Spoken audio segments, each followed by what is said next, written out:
Alors, comme d'habitude, je vais commencer par les chiffres du jour. Alors, la semaine dernière, on a enregistré plus de 4000 nouveaux cas. C'est donc une augmentation de 12% par rapport à la semaine précédente. Au total, 604 nouvelles infections en moyenne par jour ont été enregistrées ces derniers 7 jours. La semaine précédente, il y avait 538 personnes.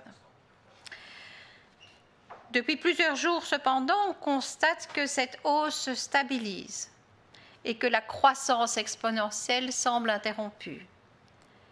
Cependant, il est important de préciser que cette moyenne cache d'importantes différences régionales.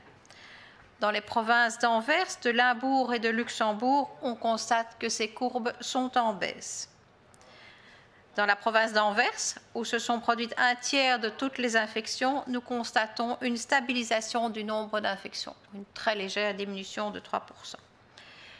La plus forte augmentation, en revanche, est observée actuellement dans la région de Bruxelles-Capitale.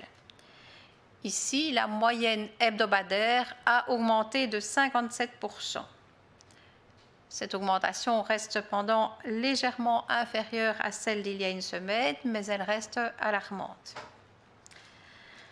On a pu calculer que si cette augmentation se poursuit, Bruxelles atteindra le niveau actuel des infections dans la province d'Anvers d'ici 2 semaines.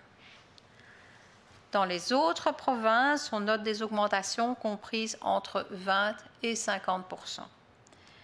Ici, ce sont principalement les provinces de Liège et de Flandre orientale qui se démarquent, chacune avec environ 400 nouveaux cas par semaine. Alors, si l'on considère les hospitalisations, hier, on avait enregistré 48 nouvelles hospitalisations, 11 à Anvers et 12 à Bruxelles-Capitale. C'est le plus grand nombre d'hospitalisations depuis fin mai. Cela doit nous rappeler que le virus reste dangereux, même s'il est clair que nous ne sommes pas dans la même situation dramatique qu'en mars et avril.